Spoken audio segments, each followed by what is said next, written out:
Sir सरकार जो है वो कोचिंग सेंटर, स्कूल, कॉलेज सब बंद करके और बार वगैरह, मेडिसिन वगैरह खोल कर रखी है। इस बारे में आप क्या कहना चाहेंगे? देखिए, सरकार के नज़र में सबसे आसान रहता है कोचिंग और शिक्षण संस्थान को बंद करना, क्योंकि इसमें इमीडिएट लॉस किसी का नहीं दिखता है।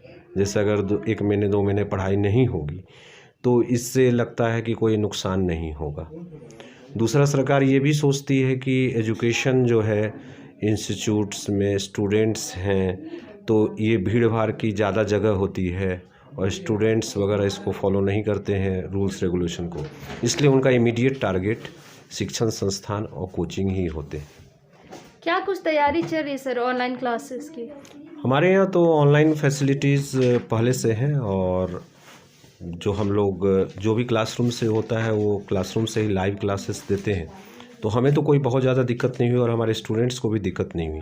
लेकिन बहुत सारे कोचिंग इंस्टीट्यूट्स में ये फैसिलिटी नहीं है, तो ऐसे में कोचिंग वालों को भी, वहाँ काम करने वाले शिक्षक प्लस जो स्टाफ्स हैं, उनको एक आजीविका का संकट ज़रूर हो जा रहा है इस निर्णय से।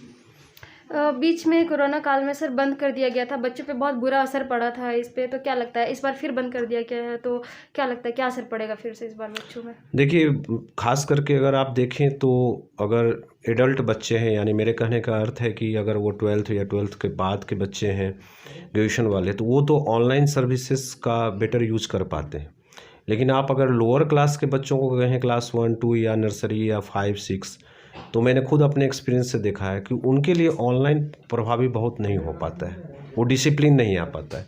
तो 1.5 साल 2 साल ऑलरेडी वो लॉस हो चुका, फिर से लॉकडाउन हुआ, तो फिर निश्चित रूप से पढ़ाई प्रभावित होगी और निश्चित रूप से वो क्वालिटी गिरेगी, तो ये तो स्वाभाविक है। लेकिन गवर्नमेंट के साथ भी दिक्कत ये है कि अगर ये कोरोना तेज़ी से बढ़ रहा है और अगर ऐसे डिसीजन नहीं लिए गए तो फिर उनको भी दिक्कत है कि प्रसार ज़्यादा हो जाएगा तो अंत में फिर तो बंद करना ही होगा। इसलिए मुश्किल हालात तो दोनों तरफ है।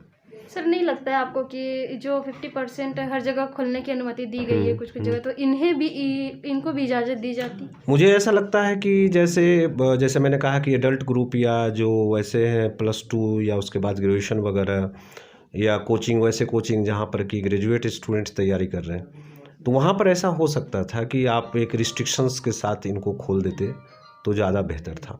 बच्चों के लिए अगर लोअर क्लासेस के लिए बंद हो जाते तो वो निर्णय सही होता, लेकिन इनको खोले जा सकते थे।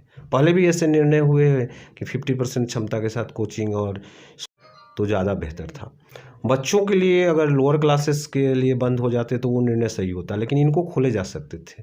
पहले भी ऐसे निर्णय हुए हैं कि 50% क्षमता के साथ कोचिंग और स्कूल कॉलेजेस खोले जा सकते हैं। तो अन्य जगहों को जैसे खोला गया, बार वगैरह को खोला गया या रेस्टोरेंट वगैरह को खोला गया इस तरह से, तो इनको भी खोल देने में मुझे लगता है कि ऐसा ही निर्णय होता तो ज़्यादा बेहतर होता। अपना परिचय दे दीजिएगा सर। मेरा नाम पवन झा है और मैं डायरेक्टर विजय स्टडी सर्किल रांची से बिलोंग करता हूँ और ये हमारी कोचिंग इंस्टीट्यूट पिछले 20 सालों से यहाँ रन कर रही है और हमारी ऑनलाइन और ऑफलाइन दोनों क्लासेस होती है। स्पेशली हमारे सिविल सर्विसेज के हैं, लेकिन हमारी अन्य सर्विसेज जैसे JSSC BPSC इनकी भी क्लासेस यहाँ लगातार होती हैं।